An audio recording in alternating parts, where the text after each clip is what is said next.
Hi everyone, welcome to my channel PV Suryaprasad internationals. ఈ వీడియోలో చెప్పే విషయం ఏంటంటే, ఇప్పుడు మామూలుగా మనకి నదులు, చెరువులు, డ్యాములు ఉన్నాయి కదా. ఇవి వీటి దగ్గరికి వెళ్ళి ఈత కొట్టడానికి వెళ్ళి ఈజీగా చాలా సులువుగా చనిపోతున్నారు. అది పిల్లల దగ్గర నుంచి పెద్దవాళ్ళ వరకు ఉంది ఈ సమస్య. మరీ ముఖ్యంగా ఆదివారం, శనివారం వస్తే ఏదో కారణంతో పండగలను, ఫంక్షన్లను, పుట్టినరోజులను ఏదో ఫంక్షన్లు అవుతాయి. అవి అయిపోయిన తర్వాత ఈ చెరువుల దగ్గరికి సరదాగా వెళ్తున్నారు. చెరువుల దగ్గరికి, నదుల దగ్గరికి, ఈ డ్యాముల దగ్గరికి వెళ్ళి సరదాగా వెళ్ళి చనిపోతున్నారు.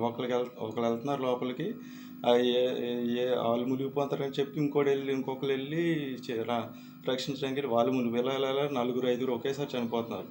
ఇది ఇండియాలో మొత్తం, ఆంధ్రప్రదేశ్, తెలంగాణనే కాదు, ఇండియా మొత్తం కూడా ఈ సమస్య ఉంది. ముఖ్యంగా చెప్పేది ఏంటంటే, ఇప్పుడు ఆర్పిఎఫ్ వాళ్ళు ఉన్నారు రైల్వే స్టేషన్లో. ప్రతి ట్రైన్ వెళ్ళేటప్పుడు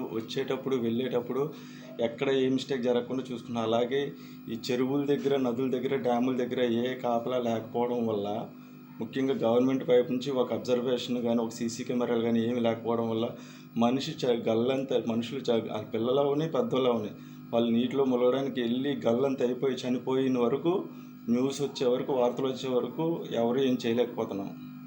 నేను చెప్పేది మీకు అర్థమైంది అనుకుంటున్నాను. అంటే అక్కడ ఒక అబ్జర్వేషన్ లేదు. ఆ చెరువుల దగ్గర, నదుల దగ్గర, డ్యాముల దగ్గర ఇలాగ నూతుల్లో కూడా ఈతలు కొట్టడానికి వెళ్తున్నారు.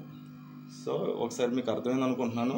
అంటే మనుషులు అక్కడికి ఎవరైనా వెళ్తున్నారంటే ఒక అబ్జర్వేషన్, ఒక చెరువు దగ్గర కానీ, నది దగ్గర కానీ, డ్యాముల దగ్గర కానీ ఎవరైనా వెళ్తున్నారు అంటే అక్కడ ఒక అబ్జర్వేషన్, గవర్నమెంట్ తరఫున ఎవరైనా ఒక మనిషి కానీ, సీసీ కెమెరాలు కానీ ఏదైనా అబ్జర్వేషన్ ఉంటే బాగుంటుంది అని అనుకుంటున్నాను.